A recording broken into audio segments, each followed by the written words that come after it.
Hello, this is Govind. Welcome to SVH Power of AI.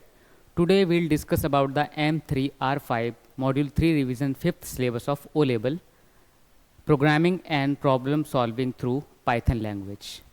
तो आज हम O-Level की क्लास में तीसरा जो हमारा मॉड्यूल है M3 उसकी पहली क्लास स्टार्ट करते हैं. ओके पाइथन लैंग्वेज सभी लोग जानते हैं कि M3 में पाइथन लैंग्वेज का कोर्स है जो हमको ओ लेवल में कवर करना होता है. तो उसमें हम प्रोग्रामिंग सीखेंगे और प्रॉब्लम सॉल्विंग थ्रू पाइथन कि पाइथन की हेल्प से किस तरीके से हम प्रोग्रामिंग कर सकते हैं और प्रॉब्लम को सॉल्व कर सकते हैं. तो काफ़ी सारी हाई लेवल लैंग्वेजेस होती हैं जिसमें से एक आपकी पाइथन है. सभी लोग जानते हैं लो लेवल लैंग्वेजेस और हाई लेवल लैंग्वेजेस. तो पाइथन हमारी हाई लेवल लैंग्वेज है तो उसके कॉन्सेप्ट्स होते हैं. पाइथन के कॉन्सेप्ट से पहले आज हम फर्स्ट क्लास में प्रोग्रामिंग के कॉन्सेप्ट समझेंगे कि प्रोग्रामिंग क्या होती है, स्क्रिप्टिंग क्या होती है. वो हम HTML में भी थोड़ा सा पढ़ चुके हैं पर आज हम एक नए सिरे से स्टार्ट करते हैं. Introduction to Python programming for O level. Okay तो हम अपनी क्लास स्टार्ट करते हैं. चलिए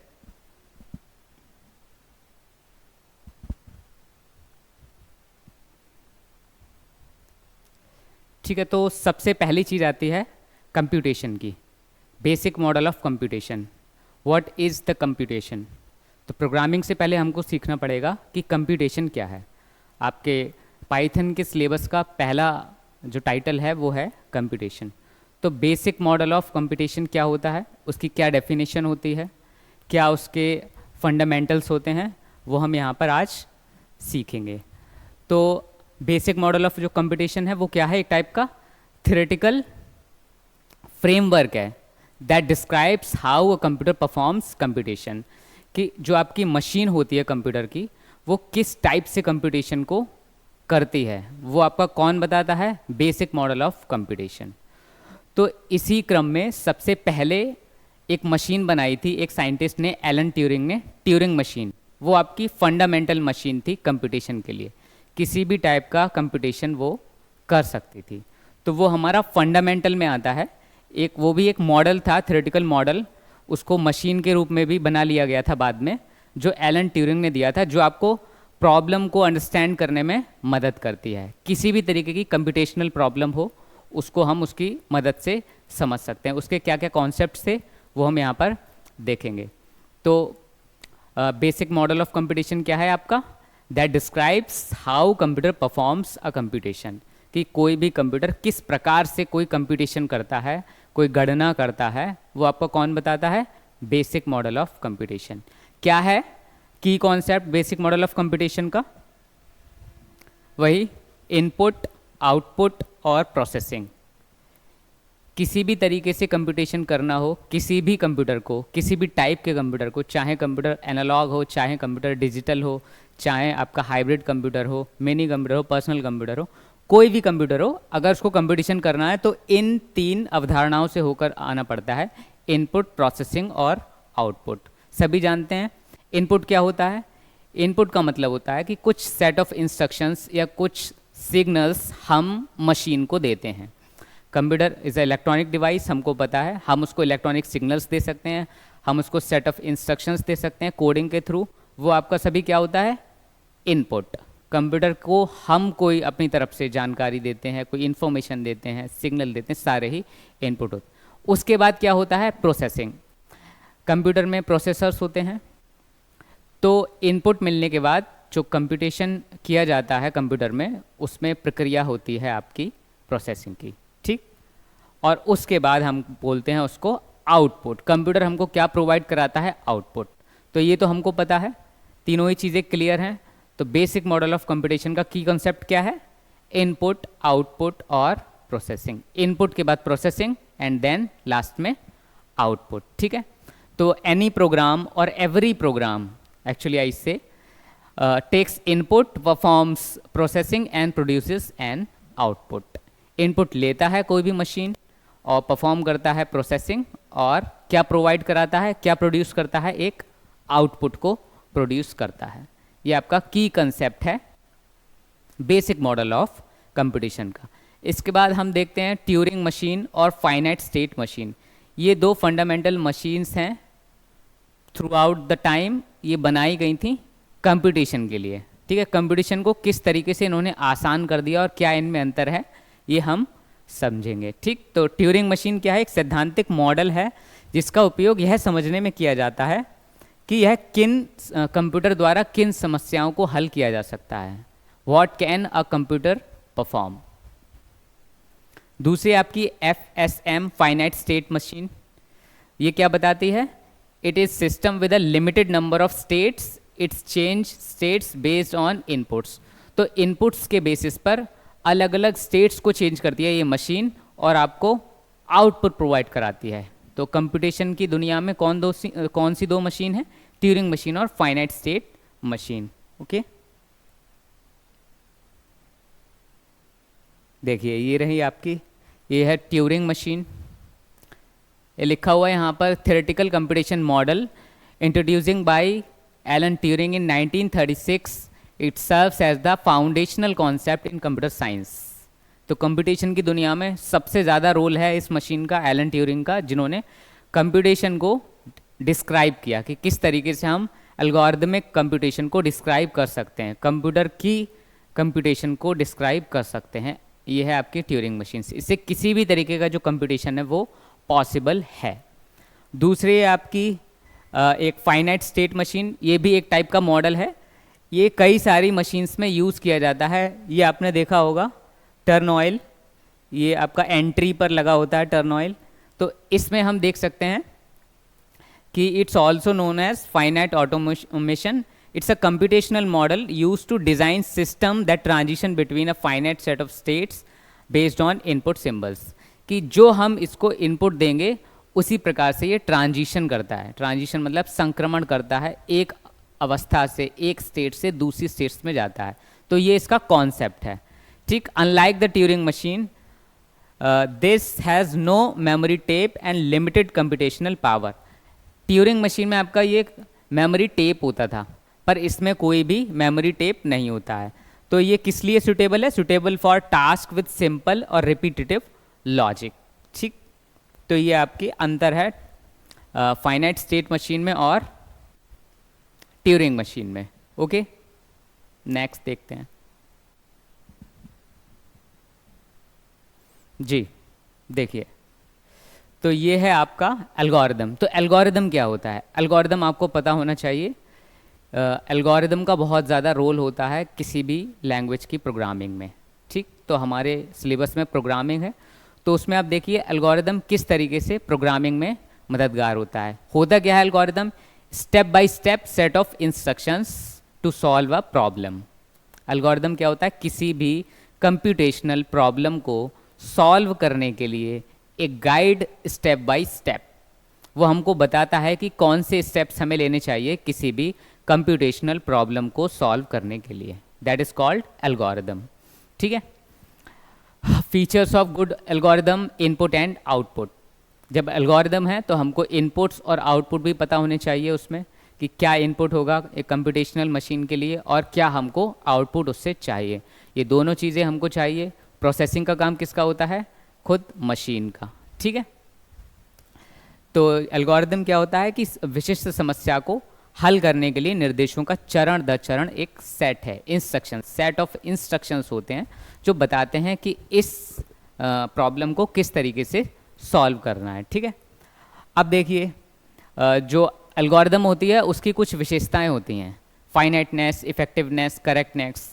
कि अगर आपकी एल्गोरिदम हमने जो तैयार किया है वो जितनी करेक्ट है, कितनी इफ़ेक्टिव है, उस पर डिपेंड करेगा कि हमारे जो कंप्यूटेशन की प्रोसेस है वो कैसी होगी। तो फाइनाइटनेस का मतलब होता है कि जो आपके एल्गोरिदम है वो एक सर्टेन सेट ऑफ रूल्स में ही होनी चाहिए, कि उसका एंड होना चाहिए, इनफाइनाइट नहीं होनी चाहिए, फाइनाइट होनी चाहिए। ठीक है, सर्टेन नंबर ऑफ स्टेप्स की ही होनी चाहिए। जितनी इफेक्टिव एल्गोरिदम और छोटी एल्गोरिदम होगी उतना ही हमारा प्रोग्राम के लिए अच्छा है। तो एल्गोरिदम बनाते समय हम क्या सोचते हैं? वो फाइनाइट होनी चाहिए, इफेक्टिव होनी चाहिए। इफेक्टिव का मतलब क्लियरली रिटन होनी चाहिए और डुएबल होनी चाहिए। ऐसा नहीं कि एल्गोरिदम में हम कुछ ऐसे स्टेप्स लिख रहे हैं जो हमको पता ही नहीं है कि हो सकते हैं या नहीं भी हो सकते हैं। तो डुएबल और क्लियर होनी चाहिए आपकी एल्गोरिदम, उसके स्टेप्स क्लियर होने चाहिए प्रोग्रामिंग में।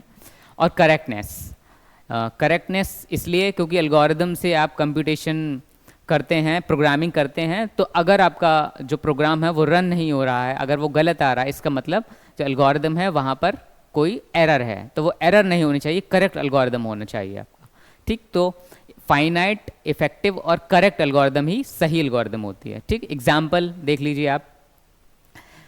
टू ऐड टू नंबर्स, ये क्या है, हमारे पास एक प्रॉब्लम है। टू ऐड टू नंबर्स, दो नंबर्स को जोड़ना हमारी प्रॉब्लम है, तो इसको प्रोग्राम करने के लिए, इसको कंप्यूटेशन करने के लिए एक एल्गोरिदम बनाते हैं हम 3 स्टेप की। ठीक है, 3 स्टेप के एल्गोरिदम क्या है वो, कि 2 इनपुट ए और बी लें। First take 2 inputs A and B, this the first step. Second step, A और बी जोड़ें, ए और बी का sum. And third step, display result. तो ये एक छोटा सा बहुत ही बेसिक सैम्पल एल्गोरिदम का है, जिसमें आपको 3 स्टेप दिखाई दे रहे हैं, जिसमें स्टेप बाय स्टेप इंस्ट्रक्शंस दी हुई हैं एक छोटे से प्रोग्राम को करने के लिए, एक छोटी सी प्रॉब्लम को सॉल्व करने के लिए। तो एल्गोरिदम का मतलब आप लोग समझ गए, स्टेप बाय स्टेप्स इंस्ट्रक्शंस होती हैं कुछ सेट्स की, जो हमको बताती हैं कि किस प्रकार से हमको इस कंप्यूटेशनल प्रॉब्लम को सॉल्व करना है। ओके,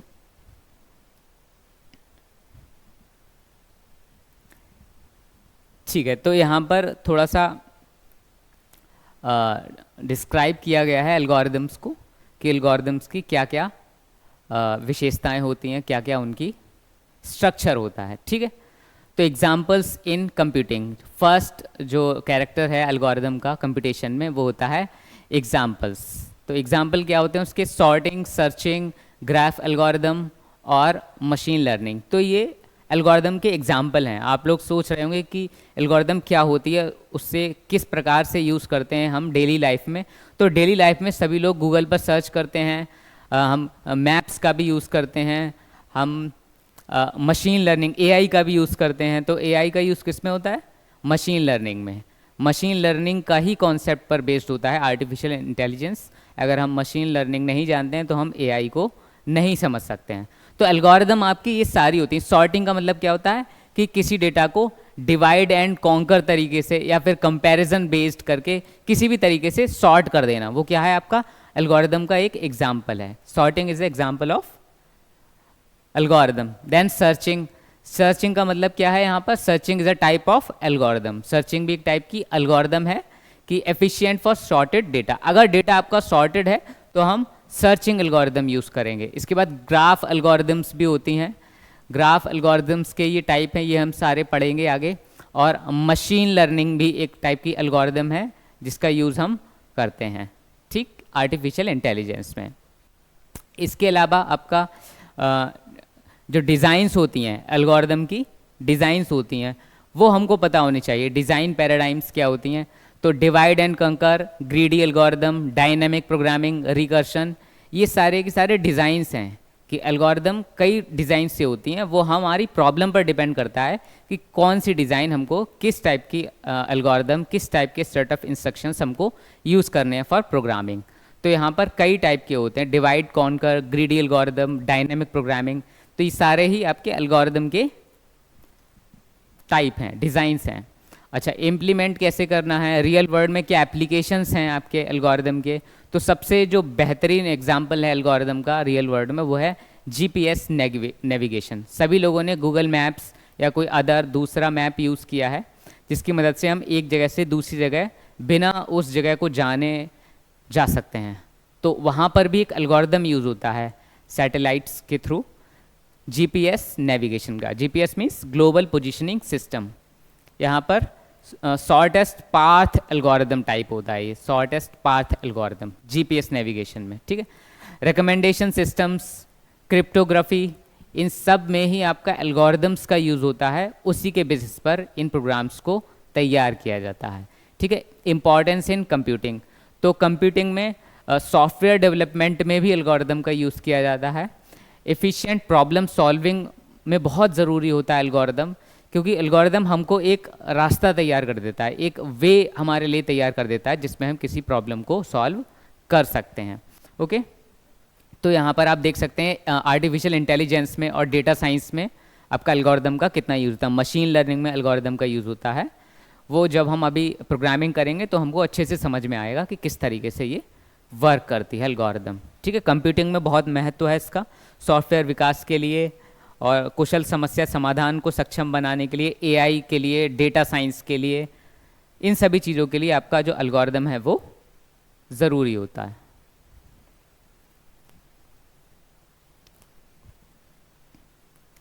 हाँ, इसके बाद है आपका फ्लो चार्ट। तो फ्लो चार्ट हम जानते हैं, पहले भी मैं एक बार बता चुका हूँ आपको, फ्लो चार्ट भी एल्गोरिदम के जैसा ही मानिए आप। जैसे एल्गोरिदम क्या होता है, step by step instructions to solve a problem. तो प्रॉब्लम को सॉल्व करने के लिए इंस्ट्रक्शंस एल्गोरिदम होते हैं, फ्लो चार्ट होता है उसका एक डायग्राम। जिस प्रॉब्लम को हमको सॉल्व करना है, जिसके लिए एल्गोरिदम तैयार करने हैं, उसके लिए एक डायग्राम हम बनाते हैं, उसको क्या बोलते हैं हम, फ्लो चार्ट। तो flow chart is nothing but a diagram to solve a problem. तो देखिए यहाँ पर कुछ सिंबल्स दिए गए हैं फ्लो चार्ट्स बनाने के लिए। कैसे, ये देखिए ओवल का सिंबल दिख रहा है आपको, ओवल का। तो जब हम किसी भी टाइप का कोई फ्लो चार्ट बनाते हैं किसी भी प्रॉब्लम को सॉल्व करने के लिए, तो ये ओवल शेप का जो हम बनाते हैं डायग्राम, इसका मतलब होता है स्टार्ट या एंड। ये टर्मिनल्स को रिप्रेजेंट करता है कि प्रोग्राम स्टार्ट हुआ है प्रोग्रामिंग में, या फ्लो चार्ट की स्टार्टिंग हुई है या फिर एंड हो गया है। टर्मिनल्स को दिखाता है, या तो स्टार्टिंग या एंडिंग। ठीक है, ये आपका पैरेललोग्राम दिख रहा है, ये समांतर चतुर्भुज जैसी स्थिति, ये आपके इनपुट्स को और आउटपुट्स को दिखाती है। ठीक है, कौन से इंस्ट्रक्शंस को दिखाती है, इनपुट्स और आउटपुट्स को। तो किसी भी फ्लो चार्ट में आपको ओवल दिखे मीन्स ये सबसे स्टार्टिंग पॉइंट है प्रोग्रामिंग का, प्रॉब्लम सॉल्विंग का, या फिर एंडिंग पॉइंट है। और इनपुट्स और आउटपुट्स को किससे रिप्रेजेंट करते हैं हम लोग, पैरेललोग्राम, यानी कि समांतर चतुर्भुज। तो प्रोसेसिंग की जो यूनिट्स होती हैं, प्रोसेसिंग की जो इंस्ट्रक्शंस होती हैं, वो सारी की सारी रेक्टेंगुलर में दी जाती हैं, रेक्टेंगुलर ज्योमेट्रिकल शेप में दी जाती हैं। आयत ये आपको दिख रहा है, यहाँ पर प्रोसेसिंग से रिलेटेड सारी जानकारी दी जाती है। ठीक, नेक्स्ट आपका ये डायमंड दिख रहा होगा। ठीक है, ये डिसीजन के लिए होता है आपका। किसी भी फ्लो चार्ट में आपको डिसीजन मेकिंग करनी है, यस या नो, ये पाथ है या नहीं है, तो क्या फ्लो चार्ट में यूज़ करते हैं, डायमंड का यूज़ करते हैं। ठीक, हाँ, तो फ्लो चार्ट की क्या ज़रूरत है और फ्लो चार्ट क्या होता है, it's a diagrammatical representation of N algorithm. तो एल्गोरिदम का ही डायग्रामेटिकल रिप्रेजेंटेशन क्या होता है, फ्लो चार्ट। एल्गोरिदम को रिप्रेजेंट करते हैं हम फ्लो चार्ट की मदद से, okay, using symbols and arrows. यहाँ पर एरोस भी होते हैं, वो भी आपकी एंट्रीज को बताते हैं, डेटा की एंट्रीज को बताते हैं, वो मैंने यहाँ पर नहीं लिखे हैं, अभी जब हम करेंगे तो देख लेना। इसके क्या बेनिफिट्स होते हैं, फ्लो चार्ट एल्गोरिदम के बेनिफिट्स हमको पता है कि उसकी मदद से प्रोग्रामिंग आसान हो जाती है, ज़रूरी होती है प्रोग्रामिंग के लिए। फ्लो चार्ट्स जो कि क्या है, रिप्रेजेंटेशन ऑफ एल्गोरिदम है, उसका क्या होता है, easy to understand and helps in debugging and program planning. किसी भी प्रॉब्लम को हम प्लान कर रहे हैं सॉल्व करने के लिए, तो उसमें बड़ी हेल्प हो जाती है एल्गोरिदम और फ्लो चार्ट की मदद से, उसको समझने के लिए और उसको डीबग करने के लिए। डीबग का मतलब होता है अगर प्रोग्रामिंग में कोई गलती हो गई है हमसे, तो उस एरर को, उस गलती को सुधारना, क्या होता है, डीबगिंग। तो उसमें हमें मदद मिलती है फ्लो चार्ट और एल्गोरिदम में। क्लियर?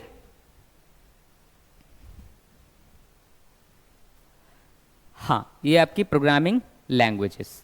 तो प्रोग्रामिंग लैंग्वेजेस मैं आपको बता चुका था कि आपकी दो टाइप की प्रोग्रामिंग लैंग्वेजेस होती हैं, लो लेवल लैंग्वेजेस और हाई लेवल लैंग्वेजेस।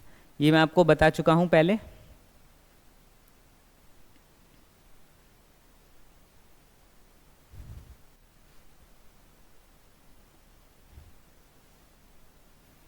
तो लैंग्वेज क्या होती है, हमें एक दूसरे से कम्युनिकेट करने के लिए लैंग्वेज की ज़रूरत पड़ती है। लेकिन हम कंप्यूटर से बात कैसे कर सकते हैं, हम अपनी भाषा में कंप्यूटर से बात नहीं कर सकते हैं। कंप्यूटर क्या है, एक मशीन है, इलेक्ट्रॉनिक डिवाइस है। तो क्या समझता है वो, इलेक्ट्रॉनिक सिग्नल्स। वो इलेक्ट्रिसिटी, इलेक्ट्रॉनिक सिग्नल्स के अलावा कोई भी भाषा नहीं समझता है, चाहे वो लो लेवल लैंग्वेज हो, चाहे वो हाई लेवल लैंग्वेज हो, कोई सी भी लैंग्वेज हो हमारी बनाई हुई, चाहे इंग्लिश हो या पाइथन ही हो, वो कंप्यूटर नहीं समझता है। कंप्यूटर केवल इलेक्ट्रिकल सिग्नल्स को समझता है, क्योंकि वो एक मशीन है, इलेक्ट्रॉनिक डिवाइस है।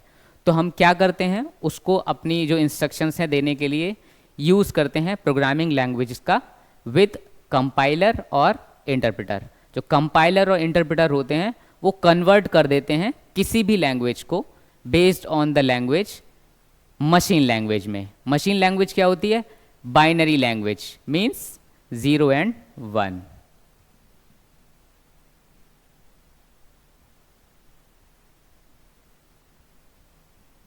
बाइनरी लैंग्वेज समझते हैं आप लोग? जो इलेक्ट्रिकल सिग्नल्स आपके पास होते हैं कंप्यूटर मशीन के थ्रू, 0 और 1 इलेक्ट्रिकल पल्सेस की फॉर्म में, केवल वही समझता है कंप्यूटर। इसको बोलते हैं machine language. It's a low level language. तो कंप्यूटर को हम किसी भी भाषा में बात करें, पर हमको कन्वर्ट करके एंड में मशीन लैंग्वेज पर ही आना पड़ता है। चाहे हम किसी लो लैंग्वेज में बात करें, वो असेंबली लैंग्वेज हो सकती है, या किसी हाई लैंग्वेज में बात करें, जैसे कि पाइथन है, सी है, C++ है, ये सारी हाई लैंग्वेजेस हैं। तो इनको भी हम इंटरप्रेटर या कंपाइलर की मदद से किस में कन्वर्ट करते हैं? मशीन लैंग्वेज में, in the form of 0 and 1 binary language. ठीक है, तो इसमें हम कंपाइलर या फिर इंटरप्रेटर का यूज़ करते हैं इनको, डेटा को किस में ट्रांसफ़र करने के लिए? मशीन लैंग्वेज में। तो देखिए यहाँ पर मशीन लैंग्वेज के बारे में, यहाँ पे प्रोग्रामिंग लैंग्वेजेस क्या होती हैं? अ सेट ऑफ सिंटैक्स और rules use to write programs that a computer can understand and execute. Programming languages ऐसी लैंग्वेजेस होती हैं जिनको कंप्यूटर समझ सकता है और हमारा जो प्रोग्राम है उसको एग्जीक्यूट कर सकता है। ओके, तो टाइप्स क्या होते हैं इनके? लो लेवल लैंग्वेज और हाई लेवल लैंग्वेज। तो लो लेवल लैंग्वेज में क्या होता है? असेंबली लैंग्वेज और मशीन कोड। तो कोई भी लैंग्वेज हो, हमको एंड में बात करनी किससे ही है? मशीन कोड के थ्रू, मतलब बाइनरी में। तो उनको जो कन्वर्ट करने के लिए हम कौन से प्रोग्राम्स यूज़ करते हैं, कौन से सॉफ्टवेयर यूज़ कर सकते हैं? कंपाइलर और इंटरप्रेटर। ठीक है, वो मीडिएटर की तरह काम करते हैं हमारी लैंग्वेज या हमारी बनाई हुई लैंग्वेज और कंप्यूटर की मशीन कोड के बीच में। वो कन्वर्ट कर देते हैं, उसको ट्रांसलेट कर देते हैं, इसलिए उनको ट्रांसलेटर भी बोला जाता है। ठीक है, यहाँ पर मैं लिख देता हूँ categories, compiled language, interpreted language लिखा हुआ है।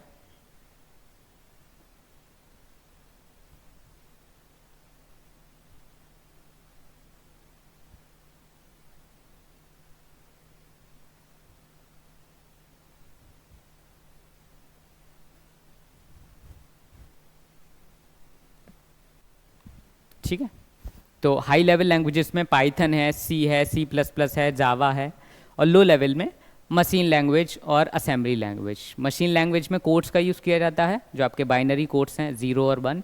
असेंबली लैंग्वेज में कुछ न्यूमेरिक कोड्स का यूज़ किया जाता है, कुछ सिंबल्स का यूज़ किया जाता है, जैसे ऐड, सब्सट्रैक्ट, इनका यूज़ करके हम जो अपने प्रोग्राम्स हैं उनको एग्जीक्यूट करवाते हैं। ठीक, और जो आपकी हाई लेवल लैंग्वेज होती है वो मोर और लेस हमारी लैंग्वेज जैसे ही होती हैं, उनको हम इंग्लिश में ही यूज़ करते हैं, पर वो भी कन्वर्ट की जाती हैं या ट्रांसलेट की जाती हैं कंपाइलर या इंटरप्रेटर की मदद से मशीन कोड में, ताकि कंप्यूटर उनको समझ जाए।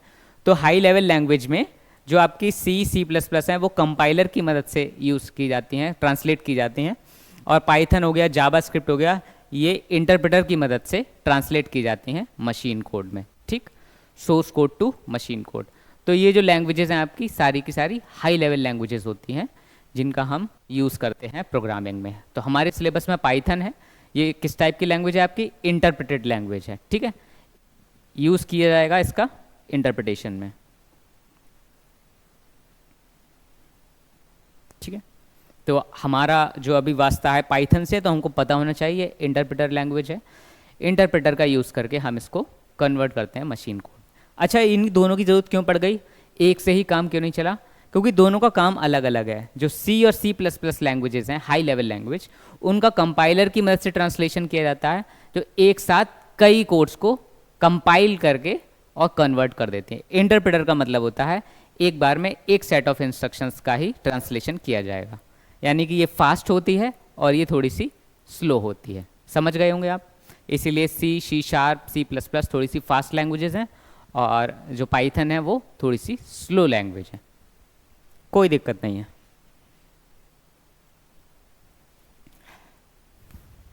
हाँ, देखिए क्या हमारी ज़रूरत है, पाइथन हमको क्यों सीखना चाहिए, क्यों हमारे ये कोर्स में है। सबसे पहले तो it's easy to learn and understand for beginners. ठीक है, बहुत ही इजी टू लर्न लैंग्वेज होती है पाइथन आपकी, मोर और लेस इंग्लिश जैसी होती है। इसके जो कमांड्स होते हैं वो मोर और लेस इंग्लिश जैसे ही होते हैं, तो इसको हम बहुत ही आराम से समझ सकते हैं। Versatile language for various applications. आजकल सबसे ज़्यादा यूसेज किस चीज़ का है आप देख रहे हैं, तो ज़माना किसका आ गया है, आर्टिफिशियल इंटेलिजेंस का। तो उसमें भी हम पाइथन का यूज़ करते हैं, डेटा साइंस में हम पाइथन का यूज़ करते हैं, मशीन लर्निंग में पाइथन का यूज़ करते हैं। तो पाइथन आपकी वर्सटाइल लैंग्वेज है, फ्यूचर लैंग्वेज है। अगर हम उसको सीखते हैं तो ये हमारे लिए अच्छा रहता है। Strong community support and resources available, बहुत सारी लाइब्रेरीज बनी बनाई आपको मिल जाएंगी पाइथन की, ठीक है। बहुत सारे फ्रेमवर्क्स होते हैं जिनका यूज़ हम कर सकते हैं। स्ट्रॉन्ग कम्युनिटी मिल जाएगी, मतलब बहुत कम्युनिटी का मतलब है कि बहुत सारे लोग हैं जो पाइथन पर काम करते हैं। तो आपके लिए एक अच्छा सपोर्ट कैरियर होता है, वो अच्छी कम्युनिटी होती है। Excellent for data analysis and visualisation. तो डेटा एनालिसिस करने के लिए, डेटा विजुलाइज करने के लिए जो हमारा यूज़ किया जाता है, आर्टिफिशियल इंटेलिजेंस में भी जिसका यूज़ होता है या डेटा साइंस में यूज़ होता है, उसके लिए पाइथन एक बहुत ही सुटेबल लैंग्वेज है। ग्रेट करियर अपॉर्चुनिटीज़ इन टेक इंडस्ट्री, जो आपकी आईटी इंडस्ट्री है उसमें पाइथन का रोल बहुत बड़ा है। अगर आपको पाइथन आती है तो ये आपके लिए बेनिफिशियल है।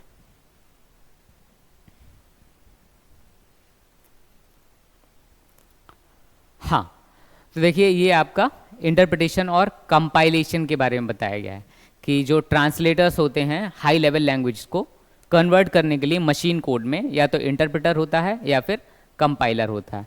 तो हाई लेवल लैंग्वेज में पाइथन या जावास्क्रिप्ट जैसी लैंग्वेजेस हो गई, थोड़ी सी स्लो होती हैं वो एग्जीक्यूशन में, उनको ट्रांसलेट करने के लिए यूज़ किया जाता है इंटरप्रेटर का, जो एक बार में एक सेट ऑफ इंस्ट्रक्शन का ट्रांसलेशन करती हैं। और जो कंपाइल करके कई इंस्ट्रक्शन को एक साथ ट्रांसलेट कर देती हैं वो होते हैं आपके कंपाइलर्स, ठीक। तो कंपाइलर सॉफ्टवेयर का यूज़ C++ जैसी हाई लेवल लैंग्वेजेस को ट्रांसलेट करने के लिए किया जाता है, और इंटरप्रेटर का यूज़ पाइथन और जावास्क्रिप्ट जैसी जो लैंग्वेजेस हैं उनको कन्वर्ट करने के लिए किया जाता है।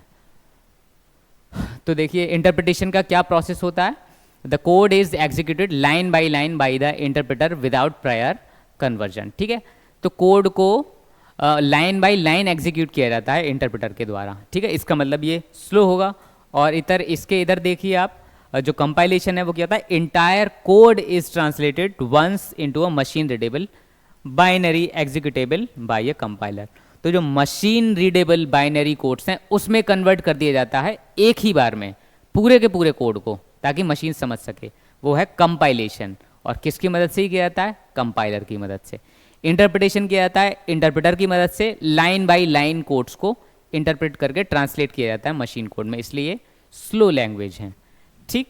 फीचर्स देख लीजिए, यहाँ पर फीचर्स हैं आपके इंटरप्रिटेशन के कि नो स्टैंड अलोन एग्जीक्यूटेबल, कि एक साथ निष्पादित नहीं किया जा सकता, जो एग्जीक्यूशन उसका होगा वो एक साथ नहीं किया जा सकता। Requires the interpreter at run time, interpreter आपका इंस्टॉल्ड होना चाहिए उसी समय डिवाइस में जब आप प्रोग्रामिंग कर रहे हैं, और उस समय वो यूज़ किया जाता है जिस समय हम प्रोग्राम को रन करते हैं, ठीक। इसके इधर देखिए स्टैंड अलोन एग्जीक्यूटेबल, यहाँ पर runs directly on the operating system after compilation. जब एक बार कंपाइलेशन हो जाता है तो डायरेक्टली हम ऑपरेटिंग सिस्टम पर उसको कंपाइल कर सकते हैं और प्रोग्राम को रन कर सकते हैं। लेकिन इसमें ऐसा नहीं होता है, उसमें रन टाइम में भी इंटरप्रेटर की ज़रूरत पड़ती है बार बार, क्योंकि लाइन बाय लाइन एग्जीक्यूशन होता है आपका इंटरप्रिटेशन का। तो और देखिए यहाँ पर प्लेटफॉर्म डिपेंडेंट होती हैं ये, जो compiled for a specific operating system और architecture for C and C++। तो यहाँ पर ये इसका छोटा सा ड्रॉबैक मैं कहूँगा कंपाइलेशन का होता है कि ये प्लेटफॉर्म डिपेंडेंट होते हैं, यानी कि ऑपरेटिंग सिस्टम पर डिपेंड होती हैं। सारे के सारे ऑपरेटिंग सिस्टम सपोर्ट नहीं कर सकते कंपाइलेशन को, यानी कि C और C++ जैसी प्रोग्रामिंग लैंग्वेजेस को, ठीक। लेकिन यहाँ पर देखिए प्लेटफॉर्म इंडिपेंडेंट, ठीक है। Code runs on any system with the interpreter, किसी भी सिस्टम में जिसमें एक इंटरप्रेटर है उसमें ट्रांसलेट किया जा सकता है हाई लेवल लैंग्वेज को मशीन कोड में, और प्रोग्राम्स रन होंगे। तो आपके ये प्लेटफॉर्म इंडिपेंडेंट होते हैं और ये प्लेटफॉर्म डिपेंडेंट होती हैं। फास्ट होती हैं, बट ये इनका ड्रॉबैक है, कमी है कि ये प्लेटफॉर्म डिपेंडेंट होती हैं। और फास्टर एग्जीक्यूशन है, मैंने बताया था आपका, जब वो कंपाइल्ड करके एक ही बार में पूरे प्रोग्राम को ट्रांसलेट कर देते हैं मशीन कोड में, तो फास्टर होंगी। और ये थोड़ी सी स्लोअर होंगी क्योंकि यहाँ पर लाइन बाय लाइन इंस्ट्रक्शंस दिए जा रहे हैं एग्जीक्यूशन के लिए, ठीक है। हाँ, यहाँ पर देखिए ईजियर डीबगिंग, जाहिर सी बात है ईजियर डीबगिंग क्यों है, क्योंकि जो इंटरप्रिटेशन है वो लाइन बाई लाइन हो रहा है। तो जब हम डीबग करेंगे यानी एरर को ढूंढेंगे तो यहाँ पर आराम से उसको डीबग किया जा सकता है। और यहाँ पर देखेंगे आप तो डीबगिंग कॉम्प्लेक्सिटी, क्योंकि कंपाइल करके पूरे के पूरे कोड को एग्जीक्यूट किया गया है कंपाइलर के द्वारा, तो डीबगिंग के टाइम एरर ढूंढने के टाइम बड़ी समस्या आएगी डीबगिंग में। तो समझ गए आप, बहुत फास्ट लैंग्वेज होती हैं कंपाइलर के ट्रांसलेशन जो की जाती हैं, और इंटरप्रिटेशन जिन लैंग्वेजेस में किया जाता है हाई लेवल लैंग्वेजेस में वो थोड़ी सी स्लो होती हैं, लेकिन प्लेटफॉर्म इंडिपेंडेंट होती हैं, ये प्लेटफॉर्म डिपेंडेंट होती है। तो दोनों की अपनी अपनी विशेषताएं, अपनी अपनी कमियां हैं। अभी हमारे कोर्स में पाइथन है तो हमको पता होना चाहिए थोड़ी सी स्लो है, लेकिन प्लेटफॉर्म इंडिपेंडेंट है। आप लोग अपने फ़ोन में, अपने डिवाइस में, कंप्यूटर में, लैपटॉप में, किसी में भी उसको रन कर सकते हैं। ठीक,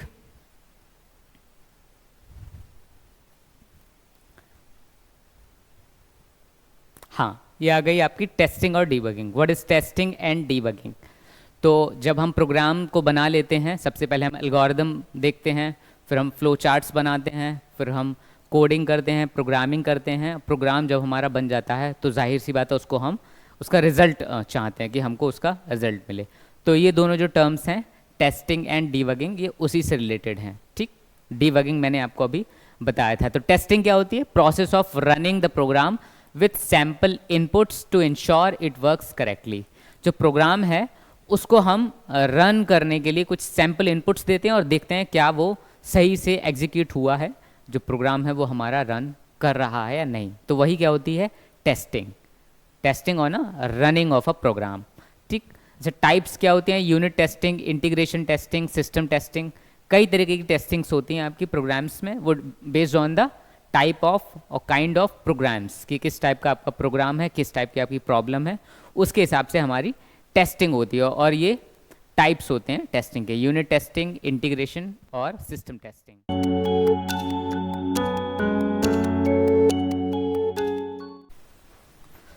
तो इसके बाद अब हम लोग बात कर लेते हैं टेस्टिंग एंड डीबगिंग की। तो जो अभी हमने प्रीवियस टॉपिक किए थे आपको समझ में आ ही गया होगा कि प्रोग्रामिंग में आपको प्रोग्राम को रन कराने के लिए टेस्टिंग और डीबगिंग की भी ज़रूरत पड़ती है। क्या होती है टेस्टिंग और क्या होती है डीबगिंग, ये हम आज समझते हैं इसमें। तो ये दोनों ही जो टर्म्स होती हैं एक दूसरे की कॉम्प्लीमेंट्री होती हैं, कि टेस्टिंग और डीबगिंग आपका साथ साथ यूज़ किए जाते हैं। टेस्टिंग में क्या होता है कि जो भी हम प्रोग्रामिंग में अपनी एल्गोरिदम सेट करते हैं, डेटा स्ट्रक्चर बनाते हैं और जो लूप्स तैयार करते हैं, उसमें आप प्रोग्राम को एक बार टेस्ट करते हैं एक सैम्पल इनपुट के साथ, कि जो हमने प्रोग्राम किया है उसमें डिज़ायर्ड आउटपुट हमको प्राप्त हो रहा है या फिर नहीं हो रहा है। ठीक, और डीबगिंग में हम क्या करते हैं, जो प्रोग्राम में हमारी एरर्स आती हैं उनको आइडेंटिफाई करते हैं और फिर उनको फिक्स करते हैं। तो डीबगिंग में दोनों प्रोसेस इन्वॉल्व होती हैं, आइडेंटिफाई करना एरर्स को और उसके बाद उनको फिक्स करना, that is called debugging. Testing में हम प्रोग्राम्स की टेस्टिंग करते हैं कि हमारा प्रोग्राम डिज़ायर्ड आउटपुट देता है या नहीं देता है, कुछ ऐसा अनआइडेंटिफाई उसमें आउटपुट तो नहीं आ रहा है जिसकी हमने कोई भी प्रोग्रामिंग नहीं की थी। ठीक है, तो देखिए यहाँ पर लिखा हुआ है testing is the process of running the program with sample inputs to ensure its work correctly. तो हमारा प्रोग्राम करेक्टली रन कर रहा है, इसके लिए हम टेस्टिंग करते हैं। और जो कॉमन एरर्स आती हैं आपका डीबगिंग के लिए, वो होती हैं आपकी syntax errors, run time errors और लॉजिक एरर्स। इनके बारे में हम विस्तार से आगे पढ़ेंगे। ठीक, वह ये भी देख लीजिए क्या सुनिश्चित किया जाता है इसमें, कि जो आपका प्रोग्राम है उसको सही तरीके से हमने आइडेंटिफाई किया है या फिर नहीं किया है। ये सारी चीज़ें हम किस में देखते हैं? टेस्टिंग में देखते हैं। ओके, यहाँ पर डीबगिंग की अगर बात करें तो इसमें हम फिक्स करते हैं अपने कोड को, प्रोग्राम को, कि उसमें किसी प्रकार की कोई एरर तो नहीं आई है। तो ये प्रक्रिया टेस्टिंग के बाद में की जाती है। नेक्स्ट देखते हैं यहाँ पर। हाँ, अब ये एक्सप्लेनेशन में हम देखते हैं टेस्टिंग और debugging. It's a vital step in developing computer programs. तो ये वाइटल स्टेप क्यों बोला जाता है? क्योंकि इसके बिना हम किसी भी प्रोग्राम को रन नहीं कर सकते। बिना टेस्टिंग और डीबगिंग के हम प्रोग्राम को रन नहीं करवा सकते हैं। अच्छा, वाइटल स्टेप इसको इसलिए भी बोलते हैं क्योंकि कभी कभी जो लंबे कोड्स लिखे जाते हैं प्रोग्राम में, हम एल्गोरिदम सेट करते हैं, कोड्स लिखते हैं, तो उसमें ज़्यादा टाइम लग जाता है टेस्टिंग और डीबगिंग में प्रोग्राम को लिखने से भी। इसलिए ज़्यादा इंपॉर्टेंट क्या होता है, प्रोग्राम की टेस्टिंग और डीबगिंग। हमने बहुत लंबा एक प्रोग्राम तैयार किया है, अगर उसमें एरर्स आ गई हैं और हम उनको आइडेंटिफाई नहीं कर पाए हैं, कोड को फिक्स नहीं कर पाए हैं, तो प्रोग्राम लिखने का कोई भी फ़ायदा नहीं है। इसलिए टेस्टिंग और debugging is more important than writing a program. तो लिखा है यहाँ पर, they are also time consuming steps, in fact the time spent in testing and debugging often equals or exceed.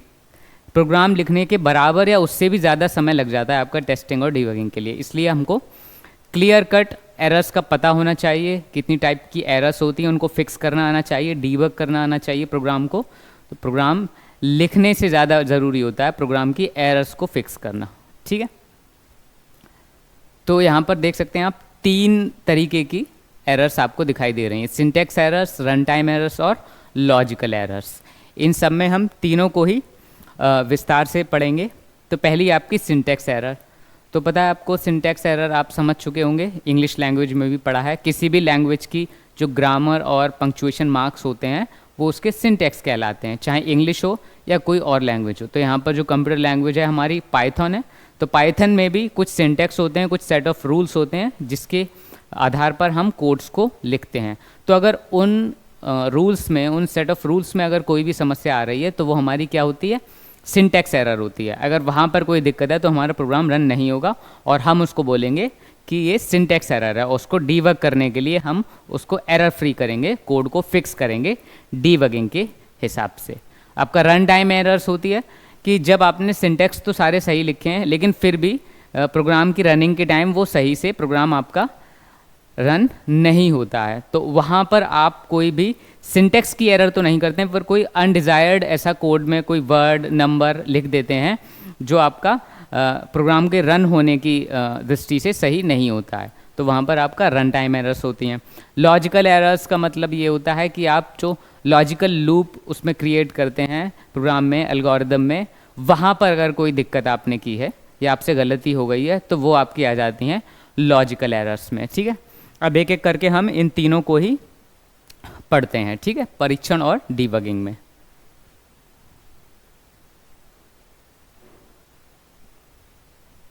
ये देखिए, ये आपकी फर्स्ट टाइप ऑफ एरर्स होती हैं यहाँ पर, सिंटैक्स एरर्स, ठीक। तो ये प्रोग्राम में क्यों होती हैं, आपके सिंटैक्स में अगर कोई कमी है, आपने कोड लिखने में सिंटैक्स में कोई भी कमी की है तो यहाँ पर सिंटैक्स एरर शो हो जाएगी।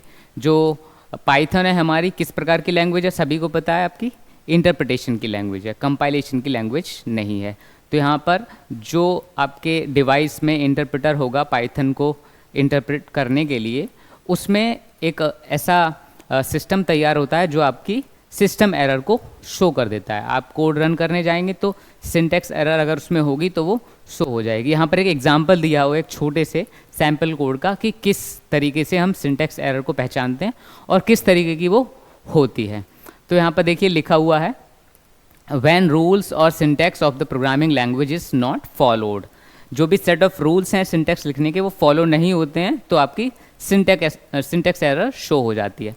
यहाँ पर देखिए ये 5 - 6 = 2। तो यहाँ पर किसी भी मैथमेटिकल ऑपरेशन में पाइथन में हम =2 का यूज़ नहीं करते हैं। ये क्या है, सेट ऑफ रूल्स में से एक रूल है। तो यहाँ पर आ गया सिंटैक्स एरर, इनवैलिड सिंटैक्स, ठीक। एक और दूसरा यहाँ पर दिया हुआ है प्रिंट हेलो। यहाँ पर हमने कमांड दी है पाइथन में प्रिंट हेलो। तो इंस्ट्रक्शंस जो रूल होते हैं पाइथन के, उसमें आपको प्रिंट को पैरेंथेसिस के अंदर लिखना होता है, स्मॉल ब्रैकेट्स जो होते हैं उनके अंदर लिखना होता है, पर यहाँ पर वो नहीं लिखा हुआ है। तो फिर क्या शो हो जाएगा यहाँ पर, सिंटैक्स एरर, कि सिंटैक्स में कमी है, ठीक है। Such programming errors typically involve incorrect punctuations.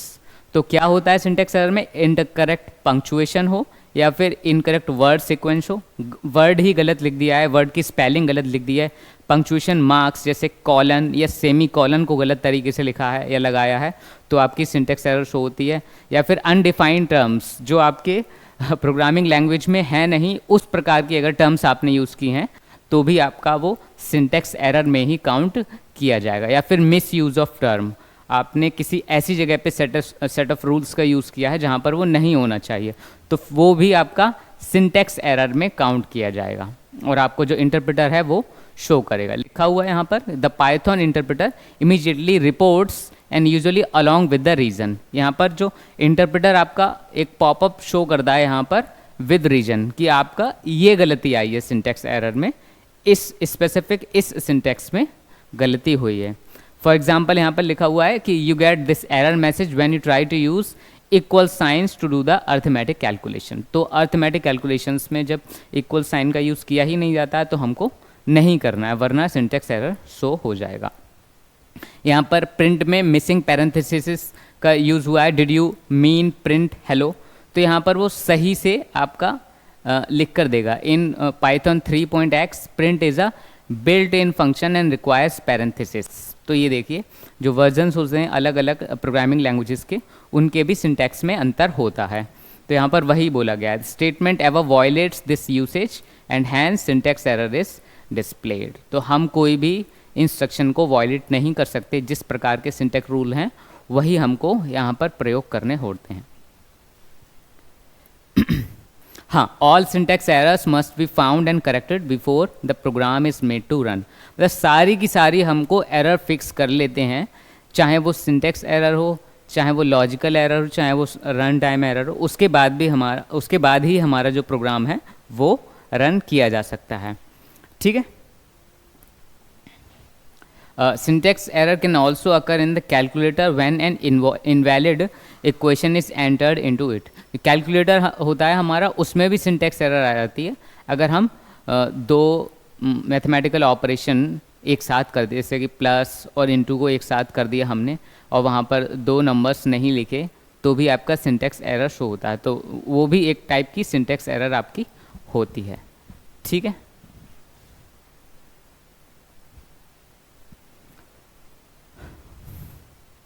हाँ, सेकंड टाइप की अब हमारी जो एरर है वो है रन टाइम एरर। ये थोड़ी सी डिफरेंट होती हैं सिंटैक्स एरर की तुलना में। ठीक, तो यहाँ पर हम समझते हैं कि रन टाइम एरर जो है वो क्या होती है आपकी, इट अकर्स कब होती है ये, when a program is executed on a computer but desired result are not achieved. कि हमारे कंप्यूटर पर प्रोग्राम तो रन हो गया है, पर जो हमारा रिजल्ट है, जो हमारा डिज़ायरेबल रिजल्ट है, जिसके लिए हमने प्रोग्राम सेट किया था, एल्गोरिदम सेट किया था, वो हमारा प्राप्त नहीं हुआ है, कुछ और हमको मिला है रिजल्ट में, तो उसको हम बोलते हैं run time error. Means program run होगा पर जैसा हम चाहेंगे वैसा नहीं, डिज़ायर्ड आउटपुट हमको प्राप्त नहीं होता है, उसको हम बोलते हैं run time errors. This could something like dividing a number by zero which results in a very large value of quotient. तो जाहिर सी बात है, आपको पता है अगर ज़ीरो से किसी भी संख्या को डिवाइड किया जाता है मैथमेटिक्स में, तो वहाँ पर बहुत लार्ज कोशेंट आता है, मतलब वो इन्फानाइट के बराबर होता है। तो इस प्रकार की जो एरर्स होती हैं वो आपकी रन टाइम एरर्स में काउंट की जाती हैं। ठीक, यहाँ पर सिंटेक्स की गलती नहीं होती है, बट रन टाइम एरर्स में कुछ पर्टिकुलर इंस्ट्रक्शंस को गलत तरीके से दे दिया जाता है, जिसकी वजह से रन टाइम एरर आती है। यहाँ पर लिखा है कि it may also be any other instructions which the computer is not able to understand. अगर कोई ऐसे इंस्ट्रक्शन है जो कंप्यूटर के डेटाबेस में नहीं है, या उस लैंग्वेज की लाइब्रेरी फ्रेमवर्क में नहीं है, उसके सेट ऑफ इंस्ट्रक्शंस में नहीं है, ऐसे किसी लॉजिक का हम यूज़ कर देते हैं, वहाँ पर भी आपकी रन टाइम एरर आने की जो पॉसिबिलिटी है वो बढ़ जाती है। जैसे कि during run time you try to open a file that does not exist in the hard disk. अगर आप किसी भी प्रोग्राम को करते समय एग्जीक्यूशन के टाइम किसी ऐसी फाइल को खोलने की कोशिश करते हैं जो आपकी डिवाइस में यानी कि हार्ड डिस्क में है ही नहीं प्रेजेंट, तो वहाँ पर आपकी रन टाइम एरर आएगी कि आपने कमांड्स तो सारी सही दी हैं, प्रोग्राम भी सही किया है, बट ऐसी फाइल मांग ली जो एग्जिस्ट ही नहीं करती है आपकी डिवाइस पर, तो वहाँ पर आपकी रन टाइम एरर आ जाएगी। तो यहाँ पर जो आपकी लैंग्वेज होती है उसमें बिल्ट इन एरर डिटेक्टर होता है, जो एरर को आपका डिटेक्ट कर लेता है। Language interpreter, Python interpreted language है, आपको पता है, या फिर कंपाइलर होगा जो बाकी की लैंग्वेज है उनमें, हमारी पाइथन है इसलिए इंटरप्रेटर होता है वो। ठीक है। Most run time errors are easy to identify because program halts when it encounters them. For example, एक इन्फिनाइट लूप अगर आप बनाते हैं या रॉन्ग इनपुट वैल्यू देते हैं तो वहाँ पर आपका इस प्रकार की रन टाइम एरर आती है। इसका देखिए एक एग्जाम्पल दिया है, इससे आप समझ सकते हैं कि a इक्वल्स टू 1 है और b इक्वल्स टू 0 है। तो यहाँ पर प्रोग्राम हमने यूज़ किया है, कमांड है प्रिंट a अपॉन b, ठीक है। इसको पैरेंथेसिस में लिखा है, इसका मतलब सिंटैक्स की किसी भी तरीके की कोई भी गलती यहाँ पर नहीं है, बिल्कुल सही लिखा गया है, ठीक। फिर लिखा है इसमें traceback most recent call last file pi shell line 1 in module print a upon b। तो यहाँ पर लिखा है 0 डिवीजन एरर। क्यों? हमने a अपॉन v किया है तो 1 अपॉन 0 आपका 0 डिवीजन एरर हो जाएगा, क्योंकि division by 0 is not possible और stands in a very large quotient. और यहाँ पर एक फाइल को यहाँ पर ट्रैक किया गया है पाई शैल #1। तो ये फाइल हो सकता है आपकी हार्ड डिस्क में ना हो, अगर नहीं हुई तो यहाँ पर फिर इस प्रकार की जो एरर है वो आपकी आ जाएगी। तो यहाँ पर भी 2 एरर्स आपकी दिखाई दे रही हैं, यहाँ पर 0 डिवीजन एरर और रन टाइम एरर। तो 0 डिवीजन एरर क्या होता है? That is throne when the second operator in the division is 0। अगर आपका जो दूसरा ऑपरेटर है डिवीजन में दूसरा ऑपरेटर कौन होता है? हर किसी संख्या का, इसका मतलब डिनोमिनेटर, तो वो 0 है तो आपकी यहाँ पर कौन सी एरर आ जाएगी? रन टाइम एरर, सिंटैक्स के सही होने के बावजूद। अच्छा, इसको बोलते हैं एक्सेप्शन भी बोलते हैं। In number of built in exceptions are defined in Python library. जो आपकी पाइथन लाइब्रेरी है, जो सेट ऑफ इंस्ट्रक्शंस बनाए होते हैं किसी लैंग्वेज में, लाइब्रेरी बोला जाता है उनको। तो वहाँ पर पाइथन लाइब्रेरी में फॉर एग्जांपल अगर एक टाइप एरर लिख कर दिया गया है थ्रोन व्हेन ऑपरेशन और फंक्शन इज अप्लाइड, तो जो ऑब्जेक्ट है आपका वो इनएप्रोप्रिएट टाइप में आएगा। जैसे कि देखिए यहाँ पर एक एग्जाम्पल दिया गया है, ये फाइल का 2***2+2। तो ट्रेस बैक लिखा गया है most recent call last file pi shell #5 line 1 in module 2+2। तो यहाँ पर कौन सी टाइप एरर आई है? Unsupported operand type for file. Okay, तो इस प्रकार की रन टाइम एरर्स को आप लोग समझ गए कि यहाँ पर आपका सिंटैक्स में कोई कमी नहीं हो, पर कुछ ऐसे फंक्शंस को यूज़ किया गया है या उनका मिसयूज़ कर लिया गया है जो पॉसिबल नहीं होते हैं प्रोग्रामिंग की लैंग्वेज में, तो वहाँ पर आपका रन टाइम एरर आ जाता है। ठीक है,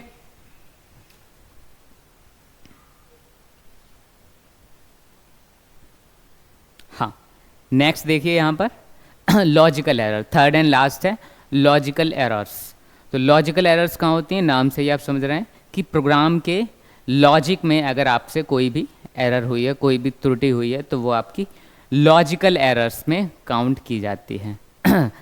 यहाँ पे लिखा है कि that are errors that occur कब होती हैं? In planning the program logic. Program की लॉजिक की प्लानिंग में अगर आपने कोई गलती की है तो आपकी वो प्रोग्राम लॉजिक एरर हो जाती है। The language processor successfully translates the source code into the machine code. सबको ही पता है कि जो भी हाई लेवल लैंग्वेज होती हैं उसमें जो आपका सोर्स कोड होता है, यानी कि जो आप ये कर रहे हैं, प्रोग्रामिंग कर रहे हैं पाइथन लैंग्वेज में, किसी भी लैंग्वेज में, उसको बोलते हैं हम सोर्स कोड। और उसको मशीन कोड में कौन कन्वर्ट करते हैं? अगर आपकी इंटरप्रिटेशन की लैंग्वेज है तो इंटरप्रेटर कन्वर्ट करेगा, जैसे कि पाइथन में।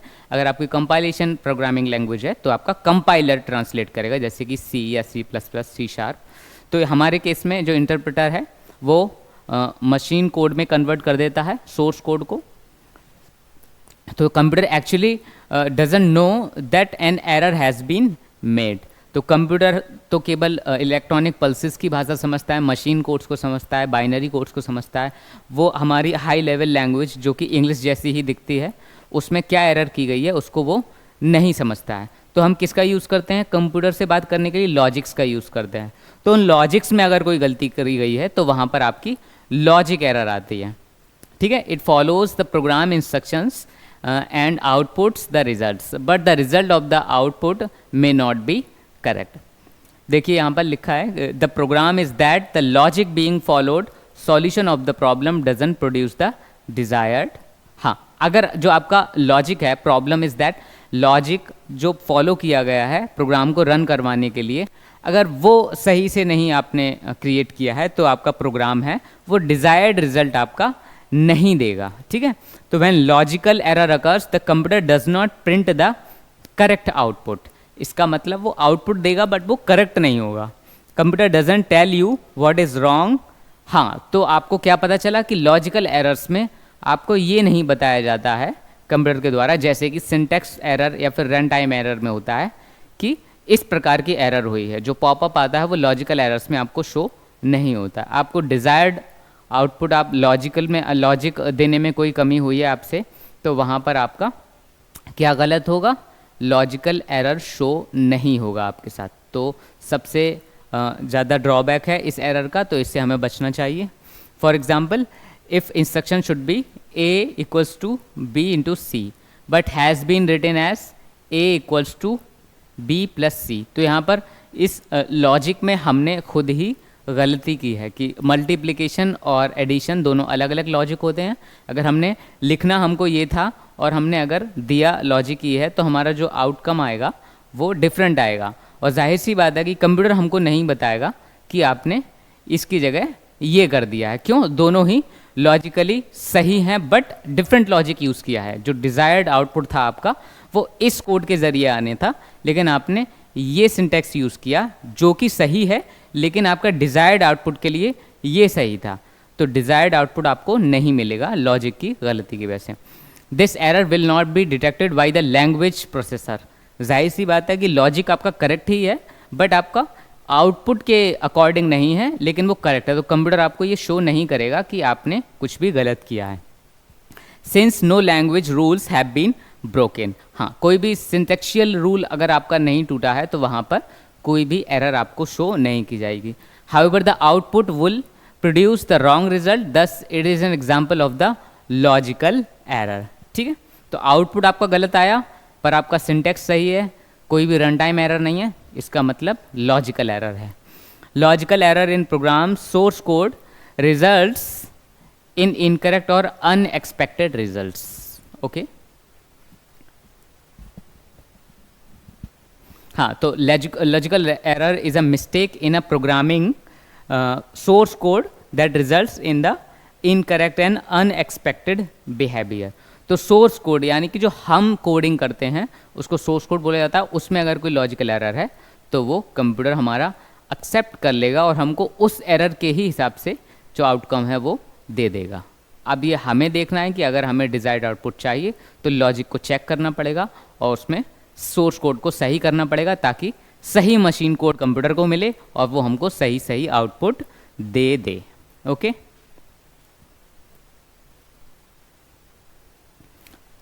हाँ, इसके बाद बारी आती है डॉक्यूमेंटेशन की। तो डॉक्यूमेंटेशन क्या होता है कि जो भी आप प्रोग्रामिंग करते समय आपकी फाइल्स होती हैं जिसमें आपका डेटा होता है, कोड्स होते हैं, इन सारी चीज़ों को सही तरीके से रखना, सही लाइब्रेरी को मेंटेन करना, सही फाइल मैनेजमेंट रखना, डायरेक्टरी को मेंटेन करना, सब आपका किस में आता है, दस्तावेजीकरण यानी कि प्रोग्राम का डॉक्यूमेंटेशन। लिखा हुआ है यहाँ पे, it is the process of writing clear explanation and comments in code and separately to help understand how the code. इस प्रकार से हमको कोड्स में कोड को और कमेंट्स को लिखना चाहिए कि अगर कोई दूसरा व्यक्ति भी उसको देखे तो उसको भी समझ में आए कि हमारा जो प्रोग्राम है वो किस डिज़ायर्ड आउटपुट के लिए किया गया था और उसमें कुछ बदलाव तो नहीं करना है, अगर करना है तो कैसे करना है, ये सारा क्लियरली मैंशनड होना चाहिए। उसको हम बोलते हैं सही से डॉक्यूमेंटेशन, ठीक है। उसकी फाइल्स की लोकेशंस सारी क्लियर होनी चाहिए, प्रोग्राम लॉजिक्स सही से लगे होने चाहिए, ठीक है। किस प्रकार वर्क करता है ये, इंटरनल डॉक्यूमेंटेशन और एक्सटर्नल डॉक्यूमेंटेशन। तो इंटरनल डॉक्यूमेंटेशन आप किस प्रकार से कर सकते हैं, जो आप कोडिंग कर रहे हैं उसके अंदर ही इनबिल्ट कमेंट्स आप देते हैं, इसको हम बोलते हैं इंटरनल डॉक्यूमेंटेशंस। सारी फाइल्स जो भी आपकी लैंग्वेज प्रोग्रामिंग लैंग्वेज से रिलेटेड वर्क है सारा का सारा आप कमेंट्स के ज़रिए करते हैं, इंटरनली कोड में ही, सोर्स कोड में ही उसको ट्राई करते हैं रखने का, तो उसको हम बोलते हैं इंटरनल डॉक्यूमेंटेशन। और एक्सटर्नल डॉक्यूमेंटेशन क्या होता है कि हम अलग से हार्ड मटेरियल में यूज़र मैनुअल से टेक्निकल गाइड्स के रूप में अलग से उसके सारे सेट ऑफ रूल्स को रखते हैं ताकि हमको ये पता रहे कि जो कोडिंग है, जो प्रोग्रामिंग है, उसको किस प्रकार से हमको रन किया जाना है। तो इसका इम्पोर्टेंस क्या होता है कि makes code understandable for others. अब आप अगर बहुत बड़ा प्रोग्राम बनाते हैं या जिसमें बहुत सारे लोग एक साथ काम करते हैं तो हमको डॉक्यूमेंटेशन की ज़रूरत रहती है, ताकि दूसरे लोग भी हमारे कोड को समझ पाएँ, प्रोग्राम की जो लॉजिक्स हैं उनको क्रिएट कर पाएँ और उसमें कुछ कंट्रीब्यूशन अपना दे पाएँ, और that is helpful in maintenance and upgrades. ठीक है, तो रख रखाव में बहुत ही ज़्यादा इंपॉर्टेंट होता है डॉक्यूमेंटेशन का काम, बहुत ज़रूरी काम है ये, सबसे एंड में यही किया जाता है डॉक्यूमेंटेशन किसी चीज़ का। तो यहाँ पर प्रोग्राम्स को सही तरीके से रखना ही आपका क्या है, डॉक्यूमेंटेशन है। ठीक, तो आज के लिए इतना ही रखते हैं। ये आपकी पाइथन की पहली क्लास यहाँ पर ओवर होती है। Thank you.